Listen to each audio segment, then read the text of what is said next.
fly on the wall feel. All right, we're rolling, and we're going to come in. I'll give you a count on Facebook Live.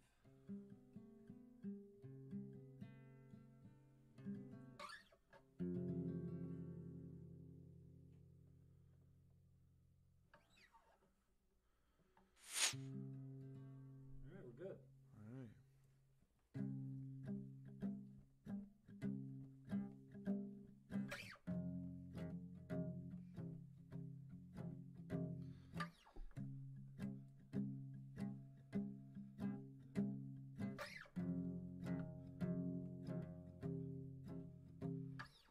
Lost in the madness, can't find your way to the door.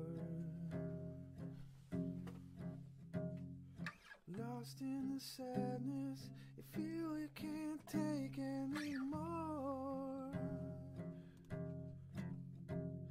Still you find you can't move on without love. Still you cry, you're always searching for more.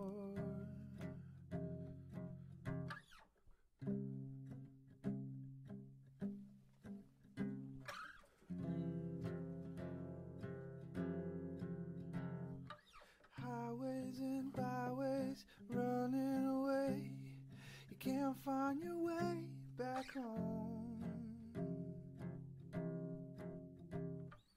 Tossing and turning, your mind's still spinning, you feel you can't take anymore. Still you find you can't move on without love. Still you cry, you're always searching for more. Memories, I see you stepping out lightly on the floor. In memories, I see you always walking out that door. Still you find you can't move on without love. Still you cry, always searching for more. Yes, you are. Lost in the madness, you can't find your way to the door. Still you cry, you're always searching for more. Yes, you are. Still you cry, you're always searching for more. Yes, you are. Lost in the madness, you can't find your way to the door. Yeah, brother. MJB. Yeah. Matthew James Blake, live in the cellar. My Cellar voice cracked out sessions. for a minute. We'll talk about this. New album coming up. Matthew James Blake. Yeah, so share it around. We're live on Facebook Live. We'll be recorded later with the enhanced audio later on YouTube. As mentioned, MJB, Matthew James Blake. Thank you for taking the time. I appreciate it. Matthew is a 33-year-old single, Niagara Falls resident via North End St. Catharines. He's a North End brat, just like me. Yes, I am. A few years younger, though. Just a couple. No. And a practitioner of musical witchcraft, I like to say. We use that in most flattering of senses. So, dude, I appreciate you coming in. And great timing, too, because you got a lot of stuff coming up. We got the West Coast Mystery Train Tour coming up. And the West Coast... What's the album called? Same thing? West Coast Mystery Train. It's the same name of the album? It's an EP, a short play record. Right on. CD release, Mate... March 18th? March 18th. Yeah. Mate Horseshoe Cafe. Tavern. Yeah, playing the Horseshoe on April 2nd. My first time at it. So. At the Horseshoe? Yeah. Great venue, legendary venue, yeah. man. And then you're gonna trip across the country. Yeah, on the Via Rail train. Via Rail. Performing on the Via Rail train. Yeah. 5 days to get across country. 5 days and a bit. Few gigs a day. Yeah, 3 45-minute sets. You're gonna be playing in the liquid relief car. Like, in other words, it's gonna be a lounge. Can you drink on that part of the train? I can. Or can you drink everywhere on the train? I'm allowed to drink, but I'm not allowed to drink while performing. All right. That was their stipulation. So are you gonna go? You're gonna spend some time in your own cabin and yeah. pre-drink before you get on stage, so you don't. Yeah. At least post-drink in case Via Rail's watching. And we're both sober, so that Yeah, should tell you something. Yeah. I haven't been drinking that much these days, but I've been known to get tricked here and there. Yeah. But we made a decision rather than what do I call it?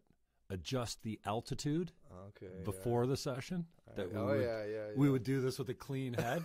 You just woke up like 15 minutes ago. I've been up since 9 or 6:30 or something like that. These musicians, they don't call them out until afternoon. You know, it's. I love you guys anyway. So, and then the Roxy Cabaret in Vancouver. That sounds like a really cool venue. It's a legendary venue. Yeah, I've heard the name. It's the Horseshoe Tavern of Vancouver, I guess you could say. No, I'm sure they don't like being compared to. Well, maybe they do. Legendary. It's one of them clubs, right, where it's like in that vein. But I'm playing with my old friend Chris Witowski, who I went to high school with. We won 5 championship rings for lacrosse. Holy Cross? Yeah. We were so good. Catholic boy. We went to Holy Cross College and pounded their asses like 20 goals to 1 or something like that. We were that good. And all those cats play pro now, but Chris Witowski plays with a band called Bulge, and he's a funny guy too, quite the performer. So I'm really excited to meet up with him. Cool. So that, and then I trip to Victoria, and I play at a place called Vinyl Envy, which is a vinyl store that puts on a weekly concert series. Mm-hmm. So I'm playing with another fellow that's from Victoria and another fellow that's coming from Europe to do a tour. So there's 3 of us on a bill. All kind of acoustic shows. And then from there, I'm going to Salt Spring Island, which I have an undisclosed show booked there, which is still yet to be ironed out. So there could be a house show. It could be at a cafe. We're trying to figure that out. So, and then I jump back on the train all the way home, playing on the train. You're spending a week there, though, too, right? Yeah, 7 days. 3 shows in 7 days, which I figured was a reasonable idea because I don't want to like go crazy trying to get everywhere right, and then it's always a hassle. So I'd rather have the shows be impactful, and do them up right. So I play on the train same way on the way back, 5 days back, and then I'm playing in the Soil Arts Festival on April 28th at 4:30 on the main hub. Nice. So in the middle of James Street, then. Yeah, right in the middle. And then Nathaniel Gould, I just talked to him last night. He's going to play drums for that show. And Aaron Berger's probably going to do vocals and percussion. So we'll probably end up getting BBG as special guests for that show. Right on. So, and they're thinking of coming to the Horseshoe with me, too. So we might have BBG at the Horseshoe. Like special guests, kind of support their brother. We might have BBG is something I never want to hear again. Yeah, I know. No thanks to them for being here today. Yeah, we don't need those stinking musicians here. We got Matthew James Blake in the house. Yeah, dude, so tell us a little bit about the album. Like, how many tracks you going to have on it? I know you've had a lot of help. This has been amazing. This has been, and I've been, you know how I harp on you guys all the time. I need new music because I get sick of the music pretty quick. Well, not pretty. It takes me a few months, but usually I fall in love with an album like Color and Light, Aaron Berger, or wear it out. Yeah, the Black Flies, or CD, Carl David. And then it goes on the shelf. And like I said to you online the other day, I shelved this. What was it? Haven't I said I shelved? It's been like I got to get it back into the rotation because I still love it. Yeah. It's just I'm done with it, so I put it away. Yeah. So I'm always the guy saying, "Give me some new stuff." And I don't think you recorded Heaven. I haven't recorded it properly. I've done just some rough stuff with it. Right. But I want to treat it well when I do it. Give it the full gospel treatment. But that's going to change. When I come back, this is something new for me. I bowed out of the game for quite a while intentionally. I just needed to get my life straight. But when I come home, I got my recording gear now. I got Icebox Studio and Production that's on my side. I'm going to be pumping out music like nonstop when I get back. This is it. This is what I want to do with my life now. I'm going for it. Well, I think you've known this for a while. I mean, you've had other jobs. I remember you telling me about welding on the ships. Yeah, I did that. And that's then, cool, I use you as an example somehow. The guys that I know that are perfectly willing and able to work in a regular job, for lack of a better term, and then just frustrated by this this calling of music that doesn't seem to have much in the way of opportunity unless you hit it, or like sustaining yourself in the music industry, even in the Niagara region, which is loaded with talent, is tricky to say the least. You have to be a businessman somehow. Like that's what we're all learning. Or get extremely lucky. Or you get a bone thrown to you maybe, which is pretty rare these days. I don't know. It's like any business. Like I've done a lot of landscaping, working for like mom and pop companies in Niagara. I'm starting to learn from these people now. It's all about your promotion. You got to take it into your own hands. It's about service. If you leave people with a good sense of service, they'll buy your product like religiously. So that's what I'm taking from it all. West Coast Mystery Train. So how many tracks can we expect on this? So it's looking like there's 5 to 6 tracks. 3 main tracks is what it is, and then there's going to be a couple instrumental interludes, and there's be some little bit of like psychedelia going on. I got the first opening track it was basically a percussion track because I play percussion, right? That's been a big feature of what I do. I mean, anytime I try to get you to give me tips on the guitar, you refuse. But you always say you want me to teach you the skins. That I can teach you something about. I think I'm a little bit more prone to the addiction to the skins because my mind goes all over the place. And my fingers are too freaking big to get on those little tiny strings. I'm not much of a guitar cat. I hang around with good guitar players. Aaron Berger says the same thing. I don't play guitar. Could have fooled me. Yeah, he's got great rhythm, though. Yeah. Nathaniel Gould is a great guitar player. Mm-hmm. Plays with Eli and the Straw Man. I live with 2 virtuosic guitar players, Mike Baranyai and Jihad Yahia, and wow, they humble me every fucking day. It's crazy. And Jihad gets better every time I see ridiculous. him. He's just been absolutely a really student of the game and practices all the time, like for hours and hours a day. And it's no wonder. And everyone I talk to, and every time I say, look at that kid. He gets better every time I see him. Absolutely. Everyone agrees with me, and that's pretty cool. So, you're lucky to have that type of talent around you, man. Oh man, I've been so blessed. Like I grew up with a guy named Adam Mancini. I was just talking to you about. He's a prodigy that I think of as a best friend that I've had since we were yay high. On drums. Yeah, I can't believe the stuff that guy's done. Blows my mind.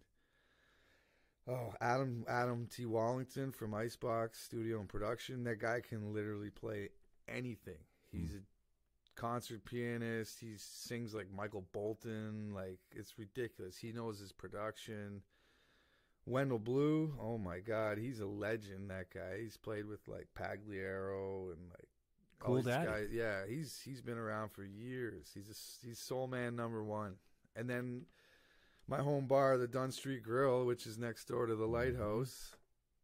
Every night you can see LMT just hanging out ordering drinks. So I get to hang with Leroy Emanuel, John Irvine, and Mark Rogers and that. So like I'm constantly being pushed to another level. So yeah, I don't know. I'm loving it. Yeah, Life is good. 6 tunes? There'll be about 6 tunes, and then 2 of them will be instrumentals. One of them will be a percussive instrumental. And then there's 3 songs. The one I just played, Searching for More. Well, that's off the new album. That's off the new album. And Aaron Berger and Nathaniel Gould just came over the other night to do some vocal harmonies on it. Mm-hmm. Oh, my God. It had me dying, these 2. We had to make the song longer because the harmonies sounded so good.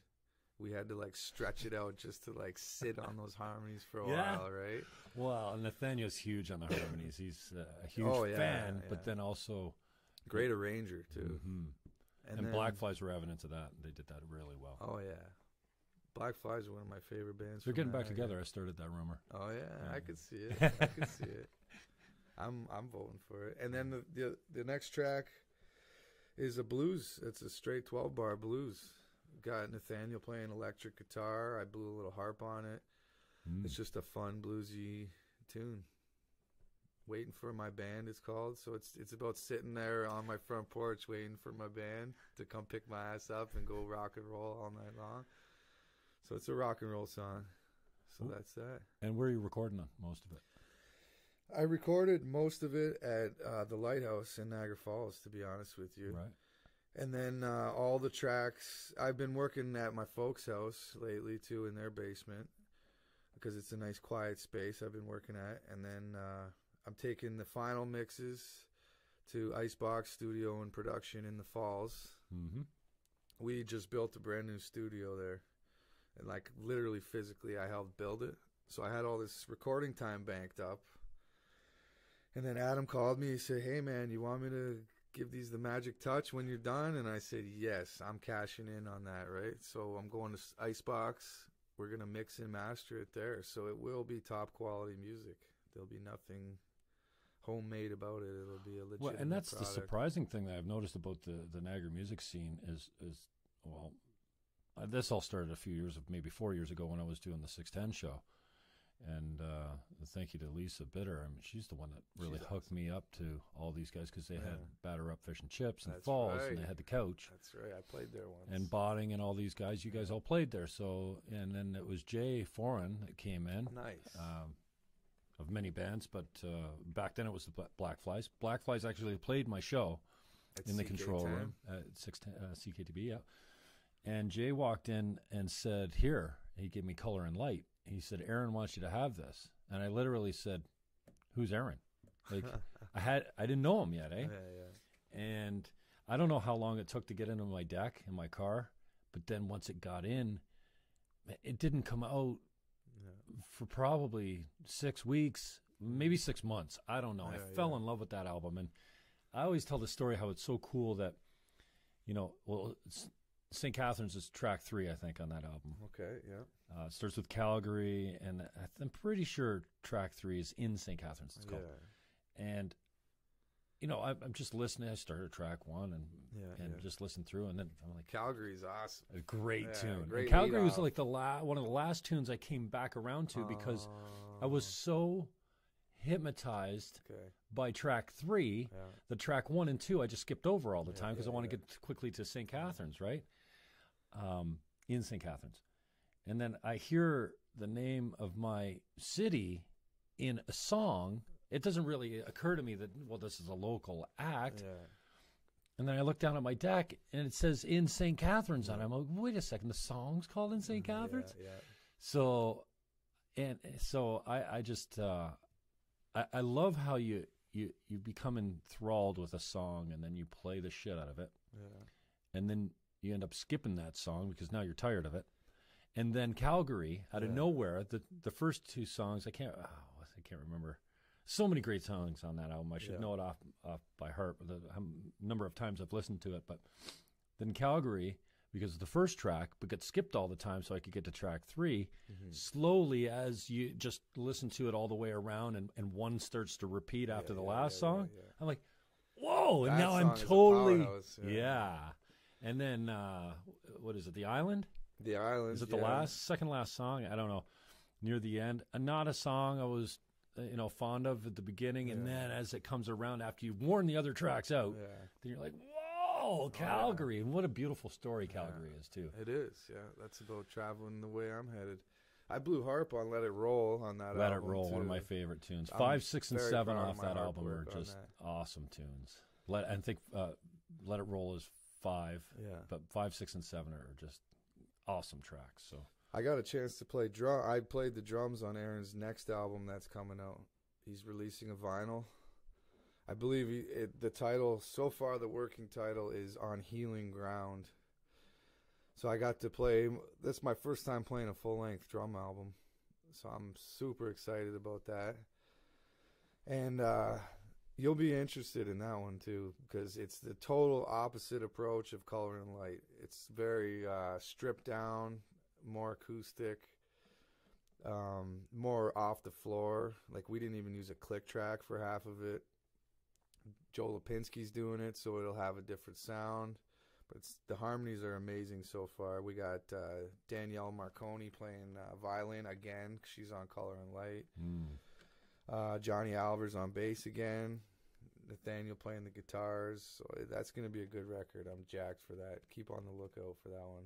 For sure. And Burger, Blake, and Gould, you guys put out an album a couple years ago. It was an EP? We're in the studio right now working on one. Yeah? Yeah, we're doing a new one.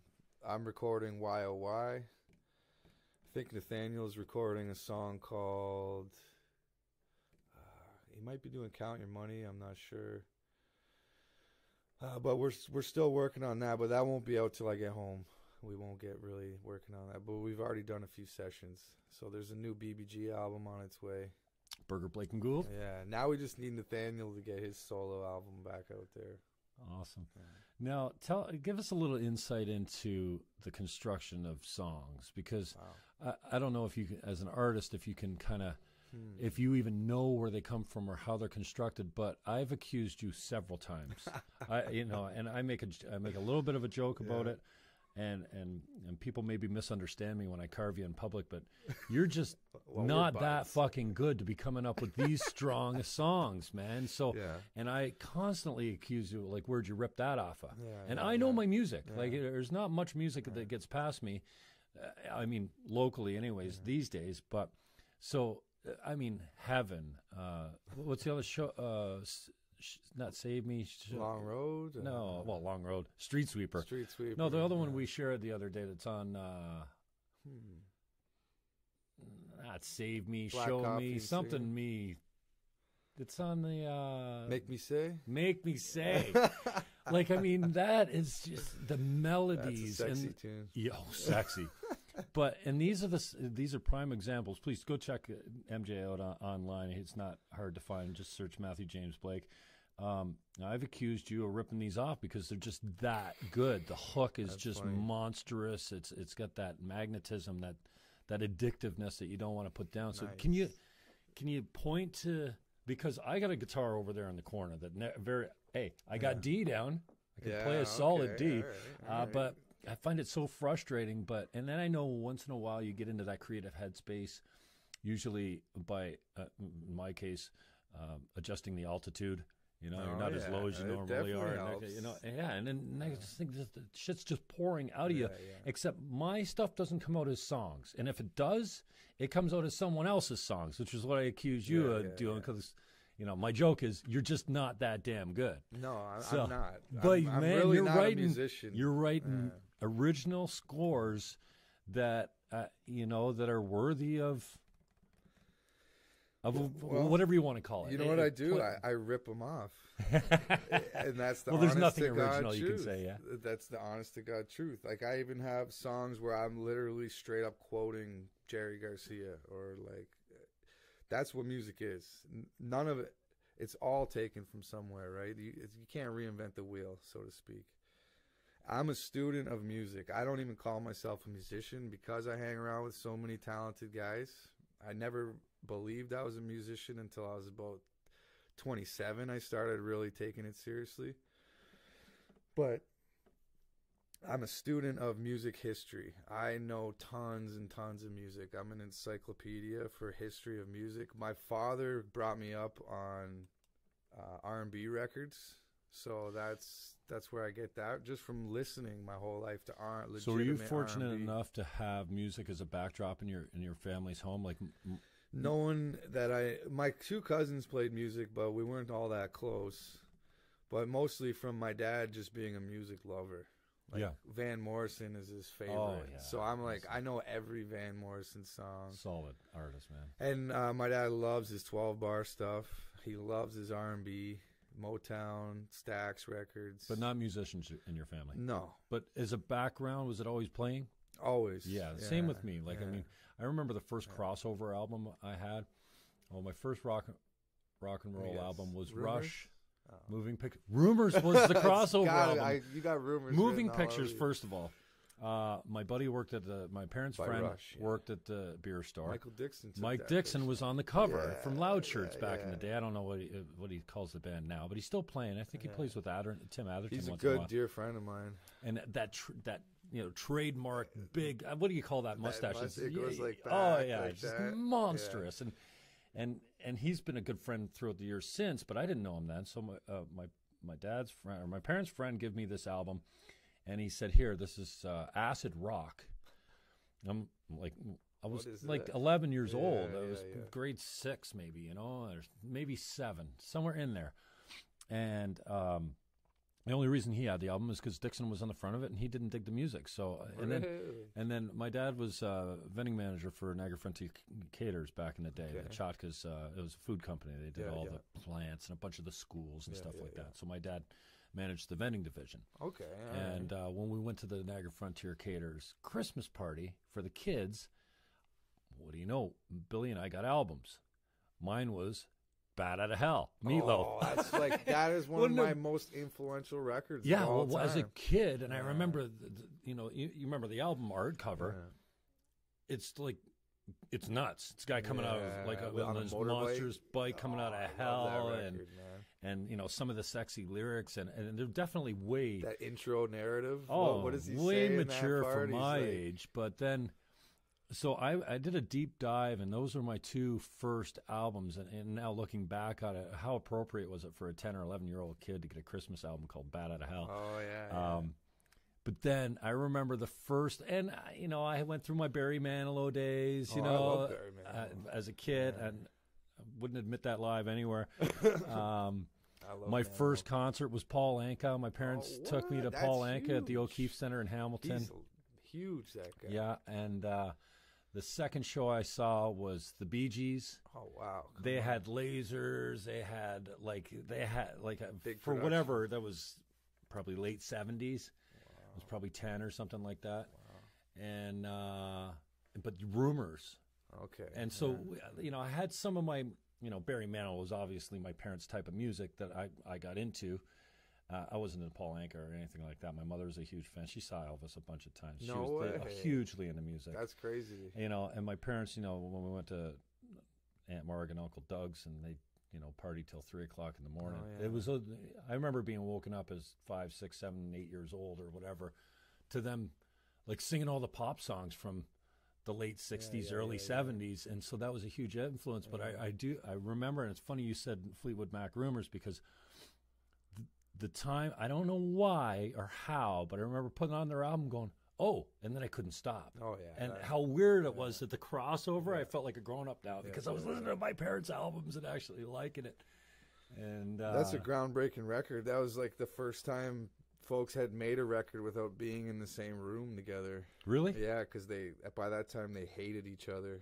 Really? They had all like slept with each other and like couldn't stand being in a room together, so they would like ship around these tapes and like fly them to this studio, fly them to that studio, and that. So that's like a technological breakthrough, that album, actually. And for it to sound so good is a feat. And now that's the commonplace. People are emailing each other tracks and making records all over the world, right? Have you ever seen the movie One Giant Leap? I've got the soundtrack. It's and amazing. With Speech, that artist Speech. I don't remember the song that. Braided Hair. Yeah, I do remember that. Hair, yeah. braided hair, now those guys were braided. never even in the same country.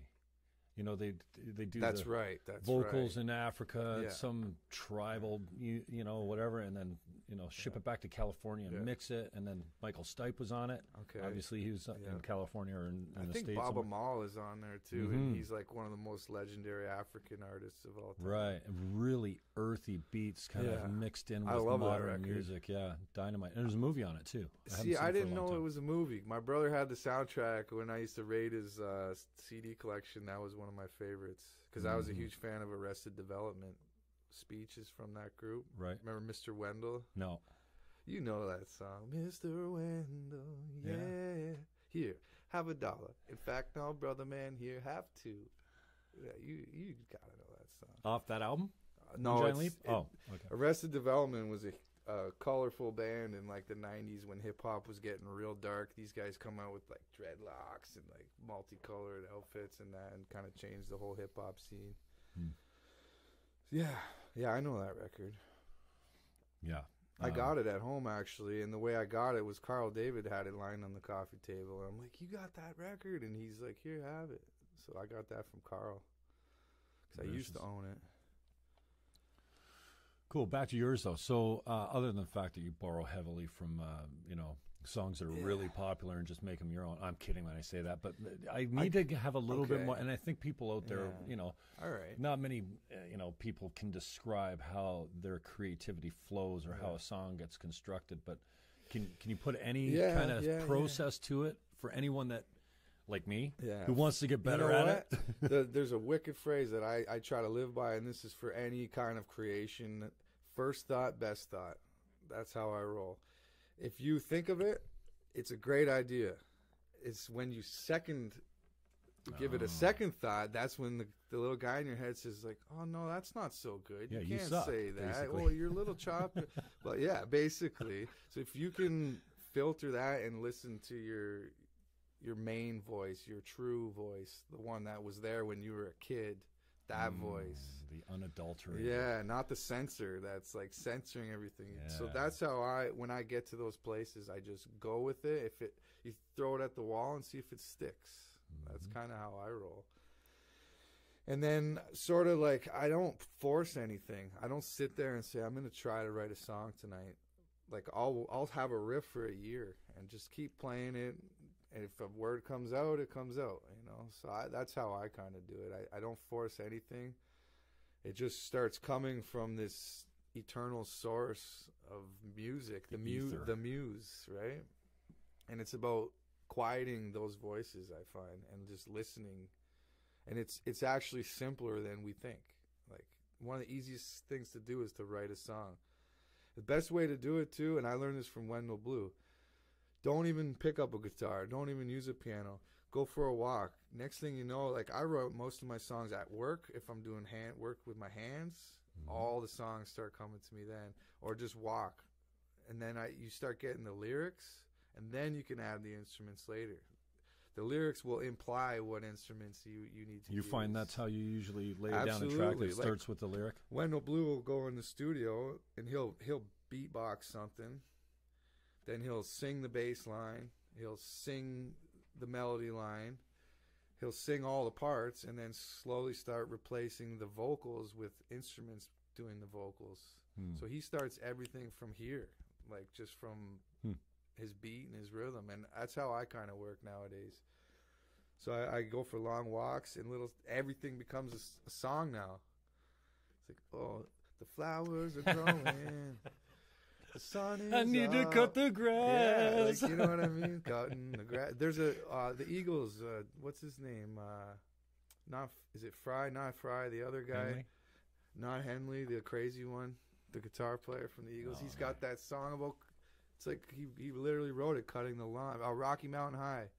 Oh, Joe Walsh. Joe Walsh. He was literally cutting his lawn, and he's like, Rocky Mountain Way. That Rocky Mountain Way, because he's mowing his lawn and he's looking at the Rockies. So that's an example right there. That's kind of how I do it. It all comes from just daily life. And then cliches. I'm a huge cliche guy, so like, everyone's like, I've never known you to be a cliche everyone's like, guy. That's so cliche. I'm like, yes, it is. The whole that's song exactly is a who cliche. I am. Like, they're true. That's why. It's like there's nothing false about these cliches. So I don't know. And then like, other times I'll be curious. Like I'll hear someone and I'll straight up try to copy them without copying them. Where I'm like, oh, I love that chord progression. I'm going to jack that. And I have an idea that I could put on. So that's hip hop is like that too. It's not stealing. It's tributing. That's how I feel about it. It's all just like one bit. When I quote a lyric, it's not because I'm stealing it. It's because I'm always curious. I'm like, I wonder if anybody will notice that that's a Grateful Dead lyric, or that's I got lyrics by Burning Spear in some of my songs. So that's how I do it, personally. And then some days they just flood in, where you're just like emotional as hell, and something's coming.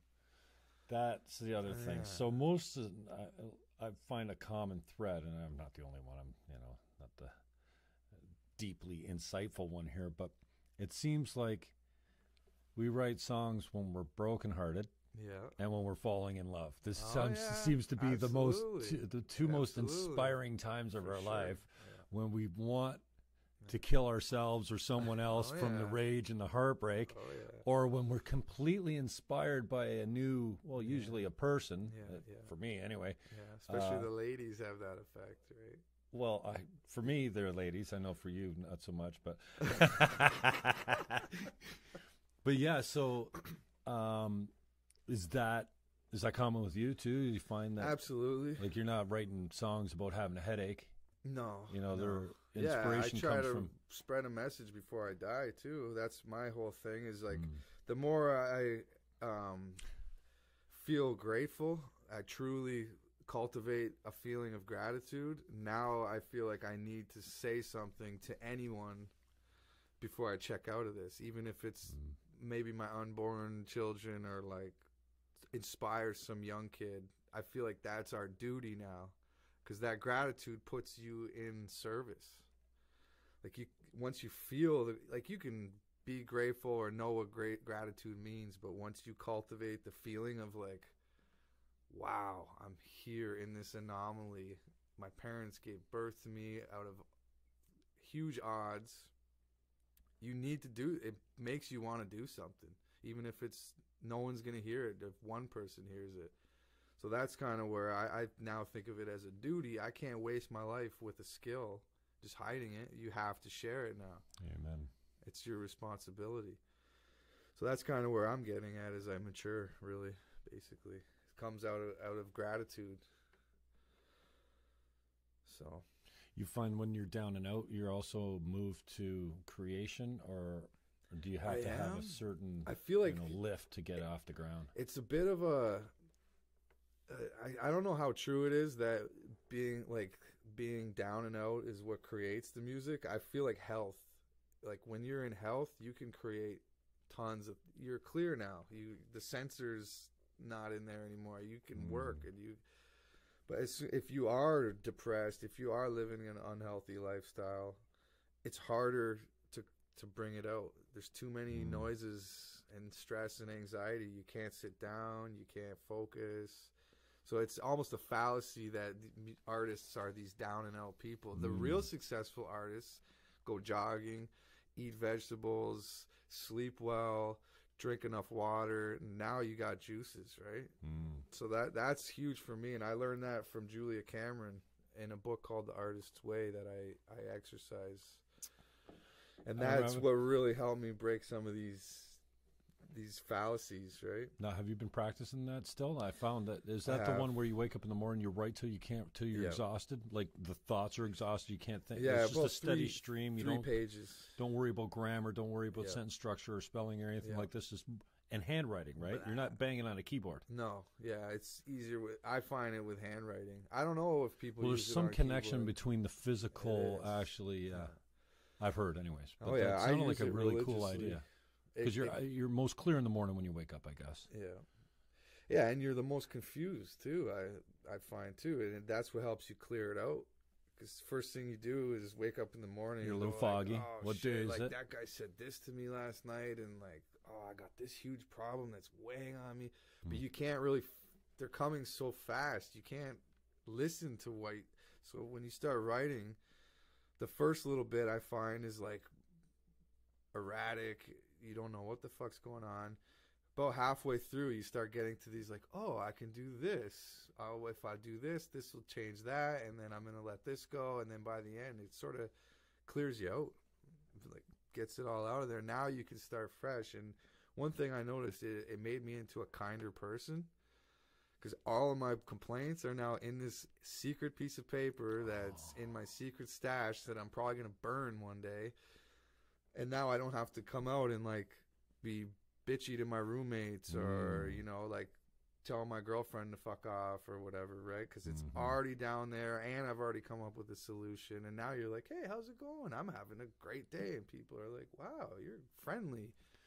No, did they coach you in, what's the book called again? It's called The Artist's Way by Julia Cameron. No, do they coach you to go back and read your old notes as well? Or they do at a certain point, but it's very, very, it's difficult, and it has serious consequences. Like, you're going to read stuff in there that you don't want to be reading that you said. You know Yeah, what I and mean? though you can hardly believe that It'll you fuck wrote you down up. at some Yeah. point too, right? Oh, yeah. They had an exercise in the Landmark Forum. I've talked at length. Yeah, I'm curious about that. It's life changing. I've heard a lot kind of about cultish, but very educational as far as an inward look.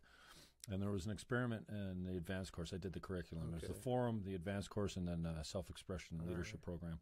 And then plus you take some seminars afterwards. But I'm pretty sure so many cool distinctions that I mean, you'll never think about life the same way again. I want to try it. And there's one experiment where they make you write down whatever you're struggling with. Like, pick your biggest problem that you want to disappear. Yeah, okay. And that's what they call it. We're going to disappear we're going to disappear it. We're going to disappear your biggest problem. And so what they get you to do is they write every detail of your biggest bitch down, whatever you're dealing with, whatever the story is. Maybe it's my story about you. Yeah. And just write and write and write and write and write. And then they make you write some more and then write some more. Really? And then, come on, add to it. Add to the impact of it going digging. global. Oh, yeah. And they make you get so specific. And they're like, I don't even care if it's bullshit or accurate. Just keep writing. It doesn't have to, like, just add more to the story. Make it into something huge. Yeah. And then what you're left with, they make you read out loud to a partner. Wow. And then they make you read it again and again and again. And I'm telling you, you're not done the second or the third. They make you read it 7 or 8 or 10, 12 times, whatever. Okay, and read it again. And out loud, you're taking this, what ends up being a bullshit story. Yeah. And by the time you get to the 7th, 8th, 9th, 10th read of this, you can't even get through it because now it's comedy. Now you're like, I can't believe No, I can't even. I wrote this. Not only did I write this, I believed it. Like, you can't even. And that's what I think they called it, disappearing your problem. Ooh, I like that. And I just thought it was absolutely genius from the standpoint that, and I can just imagine going back on your own notes and everyone's told me about journaling, right? Yeah. And to see that snapshot and that frustration or that inspiration, that love or that hate or that whatever you were dealing with that day, and to go back to it and go, wow. Oh, yeah. Well, who was I then? And look at me now. You don't feel like that same person anymore. But once you get through, like when you first start, you got a whole whack of complaints. 6 months down the road, you read the end, and your whole morning pages are like, great, I got this to do today. I'm going to do the Jim Fannin show. I got this album release coming out. I got to get this prepared. I got to do this and that. And then you're like, where did all my complaints go now? Because they were just petty complaints in the first place, first world problems. So, and then you get yourself in all these lies too. Oh, yeah. Right? And you go, wait a second. Blaming people. How could I even have imagined that? Where did that creative faculty come up to push that off on someone else rather than stand up and go, hey, and I like to think I'm that guy. Mirror. Yeah, I am a product. Like, I'm only sitting here right now because of all my choices up to this point. Yeah. My mother and father aren't to blame. No. But, the fact that I got fired from whatever, it's not anyone else's fault. And so where I sit today, I think I've been pretty good at that, maybe too good at it, because, you can get to a point where, like, oh, geez, am I going to catch a break? Yeah. Here? Oh, yeah. But, and then she advises you to burn them. Oh, yeah, you do burn them at some after point. you read through them, like, one time. She's like, don't read them for a while either. Like, I think third quarter through the little book there, she's like, okay, now you're going to read them. Be very, very careful. Really? So then you read through them. And she even gets you to highlight all your negatives in one color and all your positives in one color. So you look at the beginning and it's all red from negative. And then at the end, it's all, say, green highlighted. And you're like, wow, what a change. And look at all this stuff I've done. And then you burn them. I've thrown them over the falls. I did that once. I went for a walk and just went, it felt so good. No one's going to see them, because that's another thing. It's detrimental if someone else reads them. And I didn't really think of that before. I'm like, okay. I once had an ex-girlfriend find them under my bed and read them. It was a fucking night. It threw me way back now. Because now my relationship went south from one reading. Really? So now I've got this again, so I got to start over. it's going to be about another 6 months to dig myself out of this one. I just hurt someone I love really badly. She freaked, dude. And I was like, that's why she said, hide them. Don't show anyone. And it just crushes you because now they read all your personal stuff. It's just brutal, man. So never let anyone read them. That's my advice. So that's why I hide them very well. And then I burn the shit out of them so they're gone. And there's something about fire. If you're into that mystical stuff, it's just like sends it off. It makes it disappear. Throws like it up to the gods, right? Yeah. It takes it up as almost like a burnt off or sacrifice. Yeah. And I thought the water was great too to wash them down, man. So yeah, and before I leave, I have a huge stack that they helped me get this done. So I have a huge stack of my pages. I'm going to definitely get rid of them before I go on this trip. Just to really? Clean slate. You're going to have a little ceremony? I'll probably. Have a few of the boys over? Yes. See, that's the thing. Like, even then, when it's in the fire, people could be looking and reading it. Like, hey, my name's in there. What the fuck did I do to you, bro? I see a special colored flame. That must be me. Oh, God. It's a riot. But there's all sorts of other little things in that book, little weekly exercises that are mind-blowing, like mailing letters to yourself, and that kind of thing. Like, you get a letter, like, 3 weeks down the road telling you how good you are at, and you're like, hey, I am pretty good. You know what I mean? That's part of the same book. I got one in my wallet, too. She's like, carry this in your wallet. And it's a note to self? Yeah, it's an artist's prayer. I'll even read it. Okay. Now, you wrote and mailed this to yourself. Yeah. Okay. And then now I carry it. I pray for the artist within myself and all things. I pray and ask for guidance from the Creator within. I pray for the strength of interdependence and learn the wisdom to be a kind man. I pray that I may forgive myself and those that have hurt me. I love all things and ask for the courage to honor all my relations. I pray for forgiveness from all those that I've hurt. I am grateful for the opportunity to learn from these lessons. I pray for the ancestors and my relations in spirit to guide my hand in my creative recovery. Please, God and my loved ones, show me the way to health. Wow. So that's amen, heavy, brother. Man. Preach. Preach. Yeah. Oh, God. That's beauty, man. So Matthew James Blake is my guest. Check him out on, I really appreciate you coming in, dude. And it's been a while since I did, and I've shared with you. You know what? I kind of feel like my self-expression's been a little yanked out from, I really enjoy doing the show, but I can't seem to replicate it in my freaking cellar down here without looking at. And I spend a lot of time actually getting the sound right in here. I love it. And the lighting's not perfect and stuff like that, but if I try and do a monologue, because I'm really struggling right now. I'm swinging so far right these days politically. Okay. Like, I'm a lefty. I'm like an 8 or 9 time Green Party candidate. There's no more left. Well, I mean, they're fiscally conservative. What makes you go right? The green ain't the doing left it. just does not stand for anything that I used to stand for. And I kind of was a robot back in '93 when I first was introduced to politics. I learned under the left, and I kind of just fell in line with all kinds of issues. And I'm still a lefty, but anyways, I'm swinging right, and it's been very painful for me because the right actually is standing for freedom of speech right now. And it's the left going, you can't say that, or we can't have that speaker come to our university. Well, yeah. The lefties are now like, wait a second, that offends me because I'm a hippy dippy, blah blah blah. And maybe I'm just not searching them out, but I don't find any left wing commentators. Well, Rogan's a little left wing, but he's centrist and he falls right on a bunch of things too, right? Yeah, and he does. I've been listening to Rogan like crazy, and you were the one that helped. And there were so many people that said, Jimmy, just do a podcast. I'm like, podcasts are for losers. Everyone's got one. Oh, you call Joe Rogan a loser? Yeah. Like, he's got like. How many? One of the coolest he gets dudes in the world. A billion views a year, this guy, or more. And so I've been really struggling. So and I sent you a copy of, what I uploaded to YouTube the other day. It was a monologue on Niagara music. I could talk about a few bands and do that well. Yeah. Well, once I put it up there, I'm like, oh, this fucking sucks. Really? Like it's shit. Like I'm a real. I don't know if you sent it to me. Send it to me though.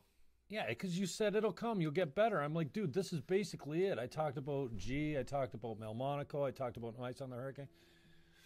Anyways, it doesn't matter. Okay. So I appreciate you coming in because, and we don't need to go into the political thing today. And I'd rather spend more time talking about you and what you're up to and where you're going and stuff like that. But I've had a hard time getting back into it from the standpoint that I want to put down my thoughts and get them out there because I think that I can be part of a positive conversation that can help because there's more division going on now than ever. The left and the right are further apart than they've ever been. Yeah, Men and women are further apart than we've ever been. There's now a huge divide. And the ideological possession on both ends of the extreme is rampant. And I think the election of Trump, and I'm repeating myself, anybody who's ever heard a podcast before.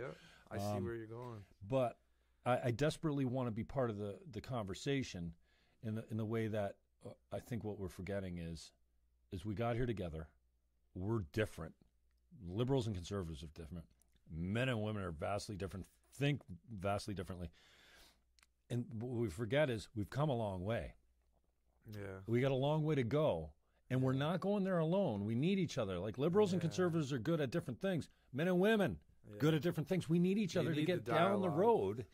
And right now, I feel like the conversation, especially by the left, is being muted by, oh, you're just a white supremacist, you're a racist, you're a transphobe, you're a homophobe, you're a sexist, you hate women. Mm-hmm. Somebody on social media the other day, they're protesting. The protesters are the pro-lifers, right? They get pictures of like really graphic images of abortions and stuff like that, standing on the corner. Yeah. Dude walks up, smashes their signs. Right? Okay. And I'm like, well, that's not cool. Yeah. I get that you have every right to stand on the corner with graphic images. I don't care if your kids say whatever. That's freedom of expression. Yeah. So one of these social justice warriors says, oh, more of this. I go, what? Assault? Yeah. Over freedom of speech? Yeah. Oh, you're a snowflake. You hate women because what? Yeah. Are you kidding me? You're telling that's news to me. So anyway, I appreciate you coming in because it's. I haven't done this. I've had you on. I've had Jihad on. I had Anthony Sweet come in. What a beautiful human being. Anthony, he did a really nice podcast with me, and that was, probably a year ago now. And so I really appreciate the generosity. Chris Curry from Sessions on the River has been so generous, that we had that gig down there. I thought he was down here. Last October. I met him at a gig Sarah Gretzinger did the other day for this Savvy Networker. It's quite the facility over there. And Chris Curry showed up, and so did Paul Layton, who jumped on here and has been talking to us while we're going here. And so I appreciate you coming on because I don't have to worry about talking about that stuff. I can just sit with my homie. We can play some tunes and hopefully inspire someone maybe to pick up a guitar or somebody that's struggling to reach out and say, hey, like. So, I think that's all we ever want is just to make a difference for someone, so. We got free reign at the airwaves now. Why not use it? Mm-hmm. We never had that 15, 20 years ago. So with saying all that, why don't you lead us in a couple? You got a couple tunes you can play off, or you can shut up for a couple minutes? Maybe I'll play one that's really not political at all. Yeah. So, is it good to go? Is it rolling? Yeah. I'll play one off the rocker off the new record.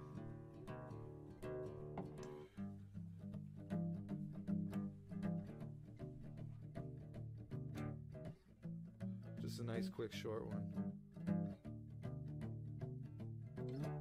Sitting on the front porch waiting for my band. Sitting on the front porch waiting for my band. We're gonna ride all night in this rock and roll band. We make them people scream and shout. We're gonna make them people scream and shout. Come on, alright. We're gonna show them people what it's all about. It's about Flatfoot Gypsy out on the floor. Making people holler, we can take it anymore. We're gonna rock it till the morning, turn the night into day. The boys in the band wouldn't have it any other way. Sitting on the front porch waiting for my band.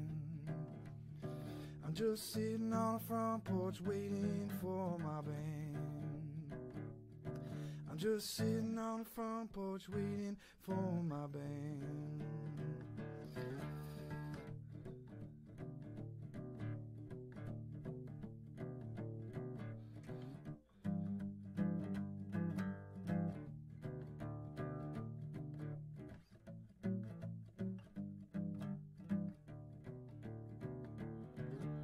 Sitting on the front porch waiting for my band. Sitting on the front porch waiting for my band. We're gonna ride all night in this rock and roll band. Well, your mama's alright, but your daddy doesn't understand. Mama's alright, daddy doesn't understand. No, I don't care what you say when I'm playing in a rock and roll band. We got a half tank of gas, a bottle of gin. Party gonna start, it ain't never gonna end. It's a barn raising roof, burning hell of a time. All the pretty girls are making mine all mine. Sitting on the front porch waiting for my band. I'm just sitting on the front porch waiting for my band. I'm just sitting on the front porch waiting for my band.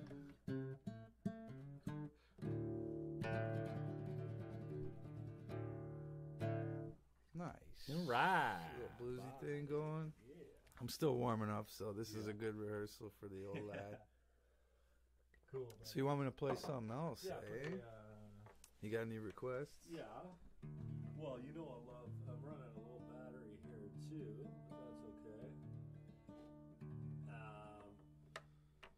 What's the one I was just talking about earlier? Make Me Say? Make Me Say is pretty good. You know I love the Heaven too. Whatever you want to do. And then I gotta get ready to go sell a house for somebody.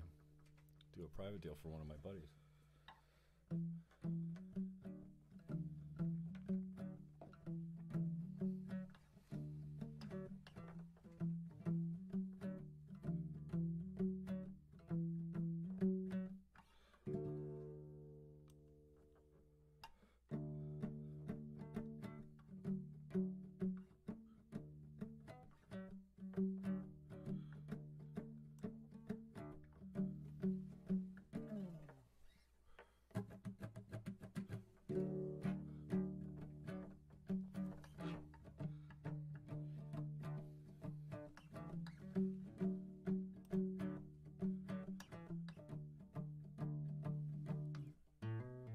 Baby gonna hit the highway. Baby gonna hit the road. Baby gonna learn the hard way. Learn how a story been told. It's alright, pretty mama. It's alright, little girl. It's alright, pretty mama. It's alright, little girl. Baby gonna use her body.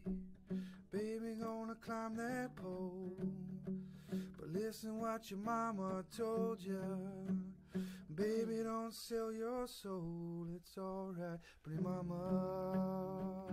It's alright, little girl. It's alright, pretty mama. It's alright, little girl. You make me say, ooh, ah. Come make me say, ooh,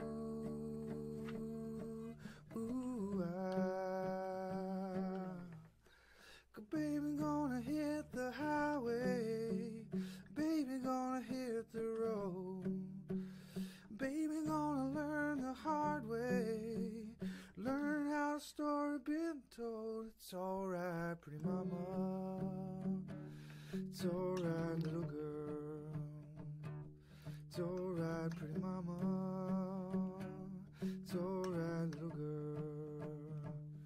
You make me say, ooh, ah. Come make me say, ooh, ooh, ah. Come make me say, ooh. come make me say, ooh, ooh, ah. You make me say, ooh, come make me say, ah. Come make me say, ooh, ah.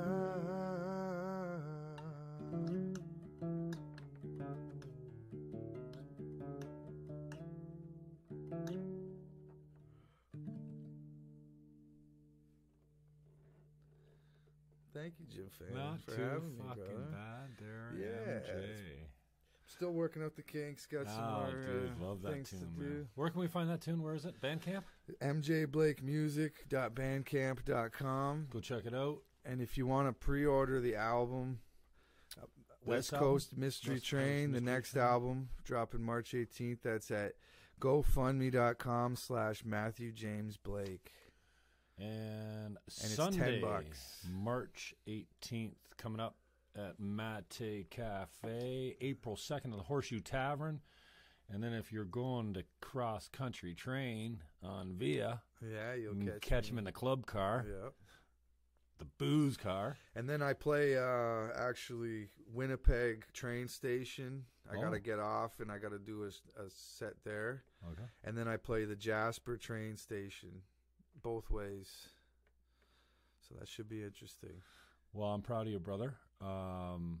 Much love to you. And, yeah, I can't wait for the album to come out. I can't wait to hear a secret first rough track. Yeah. I usually can get myself down with one of those. And then good luck at Icebox Studios. Yep. And big shout out to Nathaniel Gould and he's Aaron helped me Berger huge. for backing you up and being your man. And support's huge. Yeah, in it this really type of is. industry, I right? didn't So- expect it. I kind of started out like, I'm going to just do it on my own and we'll see what happens. And then all of a sudden, when you start doing things, people come out of the woodworks with support, right? And you have to learn to say yes. That's what I'm learning. Just say yes. Make me say yes. Matthew James Blake, thank you very much, brother. I love you. Love you thank too, you buddy. to Ricochet Water. They're fueling us today. beautiful. And Tim Hortons, my first sponsor. With the triple cream, triple sweetener. Medium regular. Let's see if we win. Thanks for the people that jumped on. Give it a couple shares if you like. Leighton Overholt, Barbie Collins came on. Cool. Shelley Lewis, friend of mine. Oh, Candy Johnson from out east. Hey, it's been a long time. Wow. Sean Spenceley. Don't know what doesn't ring a bell. And then Pauline's been on for the whole duration, kind of chirping and throwing trash at everyone. Because we got some shady characters on here. G Sharp Yahia and Sean Spenceley's calling out. And Rick Merrill. Thank you, everyone, for checking us out. It's been a while since I came on. We got some more stuff coming up. I got Mayor Jim Diodati from the Falls book for June. Wow, that's cool. Not sure what the date is for that. Let me see if I can pull him up here before we run out of power. We got a few words for him in the falls. Don't you worry. Oh, I call him Mayor Jimmy D because, well... I like him, though. I To like be him, completely honest with you. He's always got a smile on his face. You know who I like is Wayne Gates. Gates is a good shit, He man. comes I to our love gigs Gates, all the too. time. You see him out in the crowd at half our gigs. Yeah, and he you say, showed what up. a He was nice even guy. sick. He was out of the cold there. He went to the church next door. And he actually is one. July 18th at 7 p.m. So it's a little bit into the future, but Mayor Jimmy D is booked. Cool. And I got him for 2 hours, so we're going to gonna talk about be everything we huge. want, commercial free, without interruption. If you've got some questions for Mayor Jim Diodati that you want me to ask him when he comes on the show, please forward them to me via Facebook or... I'm going to tune into that one. Real estate at teamniagara.ca is my email. It's the best one to use. And so we may jump on later. I got a 5 o'clock I got to hit and then a couple chores to do afterwards. But it's Friday night, so we never know. Maybe we'll get a couple of tequilas into us and come down here and get crazy. Nathaniel Gould is finishing up some acoustic piano tonight. He's got a upright acoustic piano at his place. Right. But he's tracking it there, and then he's bringing the tracks here to me, and we're going to sit down and edit. All right. But you're more than welcome to come there, and then we could also come here. Yeah. If you want to. I feel like that's why I wanted to do the Friday night, is so we could go cut the town off later on. Yeah. You might catch us at like where the merch or some the Mansion House. Or 1:30 in the morning when we get home. Yeah. Hell yeah. Matthew James Blake is my guest. Thanks to everyone for tuning in. Give us a like, give us a share. Go buy his record, obviously. Bandcamp, you can. It's $10. The new album's coming out. You can pre-order that at the GoFundMe page. And we will upload a better sounding audio quality YouTube video of this later. Right now we're on Facebook, but just with the microphone coming out of the iPhone there. So this will be uploaded. We did an hour. That's all good. Yeah, we did. Love you, man. Good. Appreciate it. Love you, brother. Peace out, y'all.